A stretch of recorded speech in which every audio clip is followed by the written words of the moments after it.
c'est très difficile. C'était une pêche qui était pas à refaire, mais à revoir. Puis le marché est à revoir là-dedans. C'est un marché qui a été laissé de 30 ans passés. Là, tout est à recommencer, puis le poisson est petit.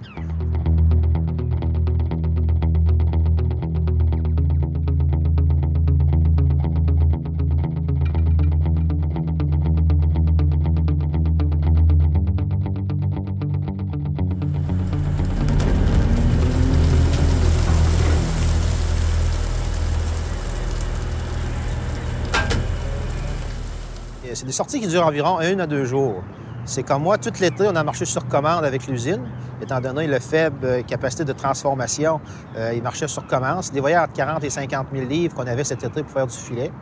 On a fait ça tout l'été. C'est un voyage par semaine. On a débarqué le lundi pour que les employés prennent la semaine à le transformer. Là, à ce temps-ci de l'année, là, j'ai le droit de remplir le bateau à pleine capacité, qui représente autour de 75 000 livres, parce qu'ils font de l'appât. Fait que l'appât, bien, il n'y a pas de transformation à faire. Ils font juste le prendre rond puis le congèlent. Puis ils peuvent passer du volume pas mal plus vite. C'est entre 30 et 40 cents la livre. C'est un peu dépendant à quoi il est destiné, le poisson. Quand tu tombes sur le poisson, comme là, le voyage qu'on vient de faire, on était parti 2 jours, mais la première journée, on a fait plus une journée de test. Et hier, on a tombé sur le poisson hier, fait que je dirais, une quinzaine d'heures de pêche, le bateau était rempli. Quand tu trouves le spot, il y en a beaucoup. Mais malheureusement, cette année, dans l'ouverture de pêche au Sébastien, ils nous ont mis des contraintes de profondeur. Il y a beaucoup de carrés fermés. Je te dirais, Yous, qu'il y aurait du volume, puis peut-être bien du poisson de plus belle qualité, en épaisseur et en longueur. Il y a des carrés fermés, on n'a pas le droit de pêcher là-dedans. Les zones sont fermées? Les zones sont fermées pour protéger différentes espèces marines, soit des éponges, des coraux, ou tout simplement du poisson de fond qui est protégé, comme le turbo ou d'autres, la morue. Ils ne veulent pas qu'on va pêcher là-dedans pour protéger ces espèces-là.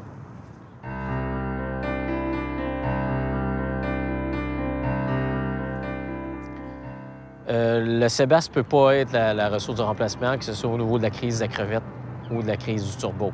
Une solution parmi les différentes solutions, mais le Sébastien ne pourra pas tout régler.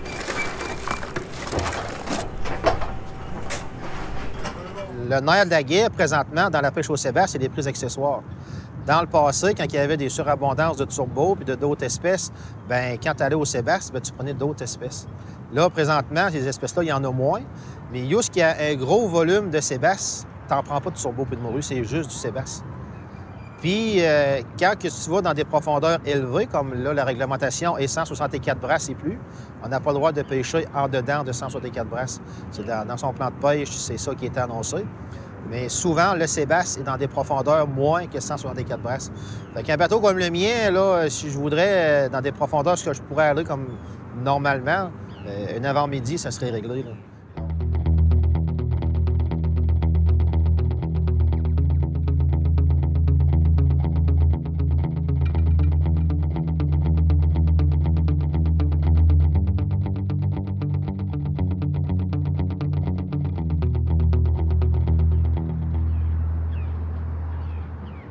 Parce qu'il y aurait du poisson à 1 heure du quai d'ici, puis du beau poisson.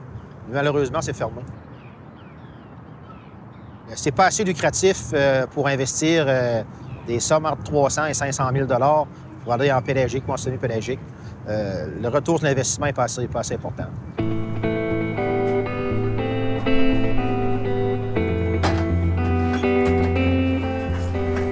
Mais je te dirais, au début des années 2020, là, on aurait dû faire de quoi avec.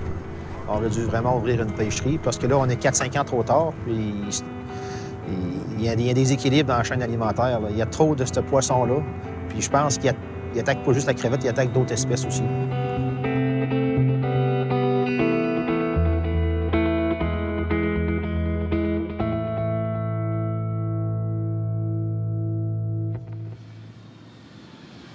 Pourquoi la ministre a donné 60 % du quota de pêche au Sébastien à des bateaux de plus de 100 pieds, alors qu'ils sont interdits d'entrer et de pêcher dans le Golfe depuis 1997?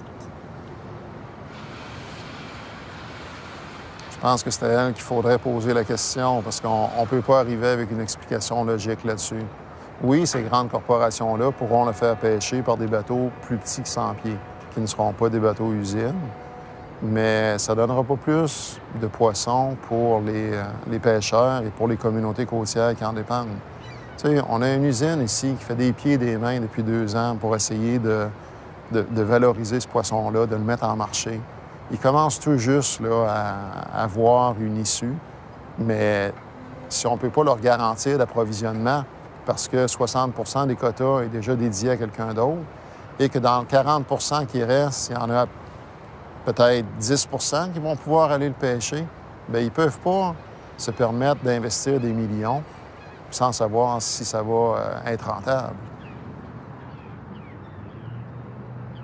C'est la décision d'un ministre aidé de son équipe de gestion, puis ce qui est permis de penser aussi, quand on regarde le scénario cette année, des considérations hautement politiques. Donc, il y a tout ça qui rentre dans la balance et on n'a pas l'impression que les pêcheurs et les espèces occupent une très, très grande place dans le processus de décision. On a fait des belles découvertes au dernier comité consultatif sur le sébaste à Halifax au début mars dernier. Et sur les 8500 tonnes qui leur sont octroyées année après année depuis 2016, ils n'en prennent même pas 50 de ce quota-là. Qui est en dehors du Golfe. Qui est en dehors du Golfe, dans l'unité 2.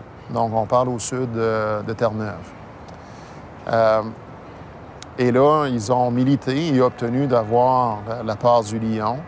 Mais ce qu'on a compris aussi, c'est que ces gens-là sont toujours pas plus intéressés par le sébaste, mais plus par les prises accessoires dans d'autres espèces, comme le flétan de l'Atlantique, qui, lui, est beaucoup plus lucratif.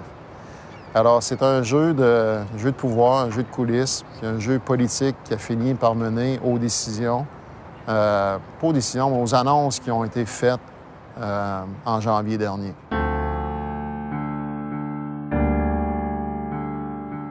C'est les premiers à dire qu'il ne faut pas faire les erreurs du passé puis refaire les mêmes erreurs qui avaient été faites il y a 30 ans passés. Ça marche pas. Tu sais, ces bateaux-là, puis ça va laisser zéro retombée économique dans les villages côtiers. Ça va venir pêcher l'hiver, puis ça va ressortir du golfe. Il y aura zéro retombée économique ici pour les petits villages. Tu sais, pas quand il y a une pêcherie ici, ça fait virer l'économie, ça fait travailler du monde. Ça, ça sera pas bon pour la Gaspésie.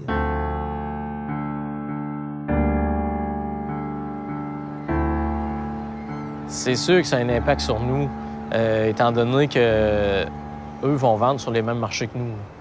Puis nous, on est manuel pour commencer. Eux sont déjà automatisés de par les bateaux-usines, les grandes corporations. Fait que c'est sûr que quand on arrive pour compétitionner sur les marchés, c'est pas facile pour nous parce qu'on a un coût d'opération qui est beaucoup plus élevé, donc on n'arrive pas au même prix qu'eux sur le marché.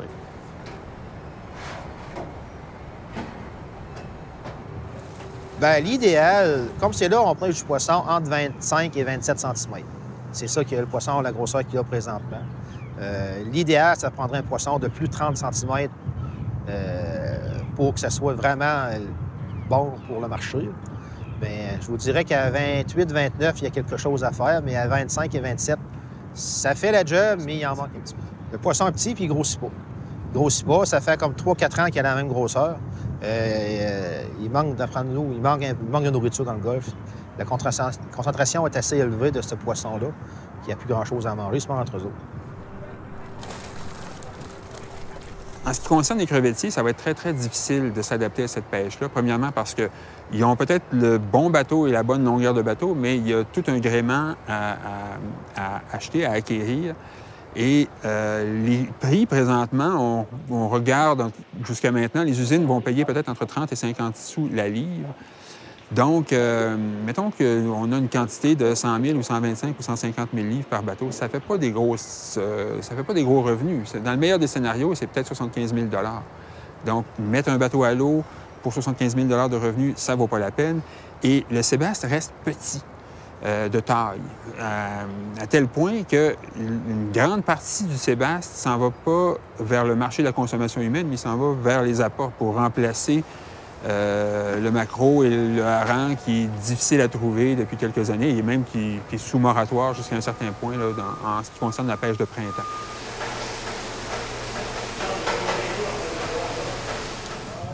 Quand on fait le voyage à une journée, puis le poisson n'est pas trop loin, il en reste un petit peu.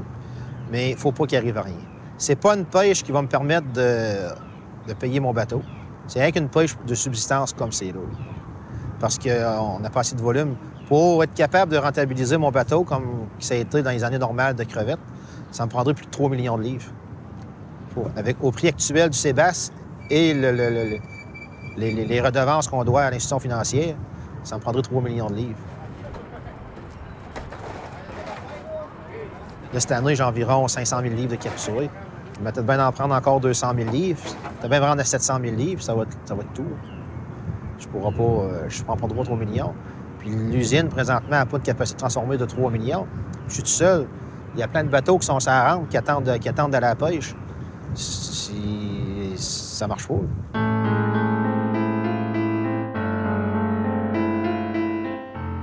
Actuellement, on travaille avec 2 pêcheurs de Rivière-Nord, Guillaume Sinette et Yann Bourdage, qui nous approvisionnent le Sébastien, chacun leur tour, à raison d'un voyage par semaine.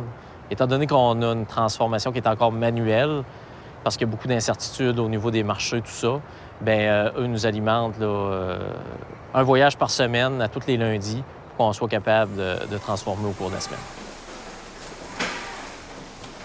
On parle d'entre 40 et 50 000 livres par semaine en filet, mais ça n'inclut pas le marché du entier, le marché du rond.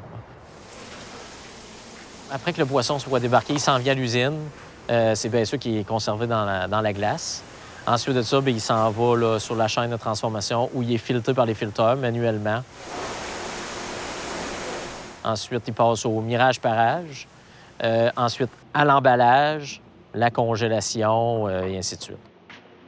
On offre sur le marché du Québec des filets de Sébastien. Ça peut être frais, ça peut être l'emballage détail 454 grammes ou congelé en couche avec des masters de 40 livres. On offre aussi le Sébastien entier, qui soit pour consommation humaine ou pour appât. Et on regarde aussi le Sébastien là, éviscéré, tête coupée, qu'on n'a pas encore commencé à commercialiser, mais on regarde qu'est-ce qui peut être fait avec.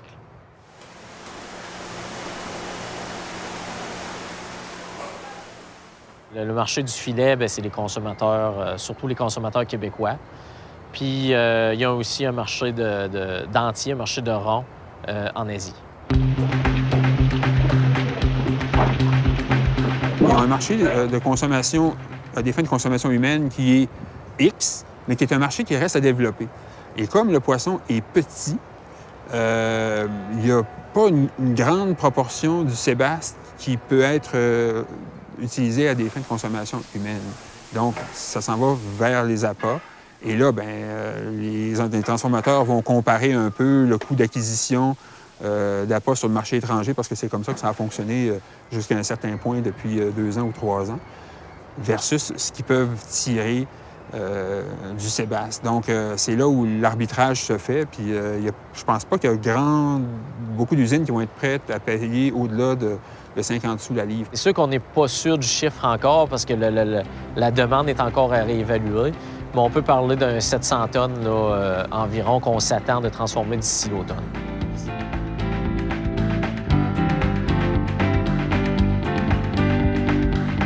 On a plusieurs défis là, qui sont liés à la transformation du Sébastien. D'un, la taille. La taille du Sébastien, puis ça fait plusieurs années qu'il a la même grosseur, puis on dirait que ça a l'air de vouloir rester comme ça. Fait que la taille est un enjeu, un des plus gros enjeux, parce que justement, dans d'autres pays, il y a des Sébastiens qui viennent d'ailleurs, donc ils nous font compétition, qui sont beaucoup plus gros. On a aussi l'enjeu de la main-d'œuvre. Ça demeure un enjeu. Puis, étant donné qu'il y a une incertitude là, qui règne aussi au niveau de l'approvisionnement, bien, tu sais, il faut s'automatiser si on veut faire plus de volume. Si la demande augmente, que les marchés sont là, bien là, il faut s'automatiser. Mais là, pour s'automatiser, il y a un enjeu au niveau de l'approvisionnement, tout ça, puis on ne sait pas le nombre d'années que ça peut durer. L'industrie doit penser plus à valoriser les coproduits de transformation du Sébastien qu'à s'entêter à vendre des filets un petit peu partout dans le monde. Parce que déjà, avant que la pêche soit commencée, on nous disait « le Sébastien est trop petit, on ne pourra pas vendre les filets ». Mais en réalité, peu importe la grosseur du filet, ça demeure une chair qui est succulente, qui est bonne à manger. Alors, il faut juste repenser la façon dont on veut tirer profit de cette ressource-là, puis de le faire de façon réfléchie. Est-ce que le sébasse va sauver les pêcheurs de crevettes qui vivent une crise sans précédent? Pas maintenant. Là, non. Là, présentement, la réponse est non. Parce qu'on n'a pas de marché. Ça prend du volume. Comme je viens de vous dire, ça prend une pêche de volume. Comme c'est là du volume, on ne peut pas en faire. On n'est pas prêt pour ça. On essaye. T'sais, là, on en fait des petits volumes, on travaille avec l'usine pour essayer de développer des petits marchés. Mais je vous dirais, c'est extrêmement compliqué.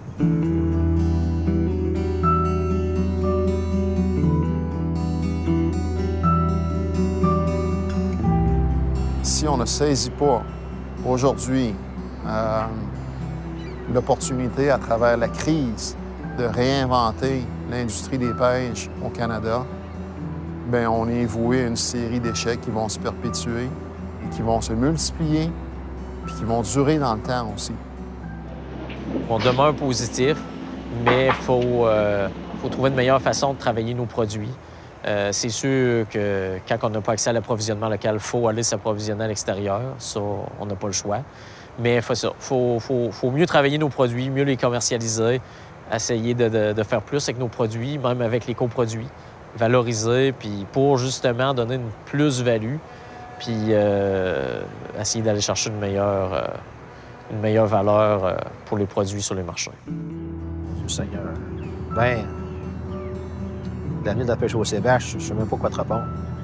Ça va être très compliqué. Bien, bien dur. Comme c'est fait actuellement. Si on ne retourne pas à table pour négocier ça mieux que ça, refaire un plan de pêche plus adéquat à l'industrie, peut-être. Mais comme c'est là, actuellement, au moment qu'on se parle, de mieux que le plan de pêche est fait, ça marche pas.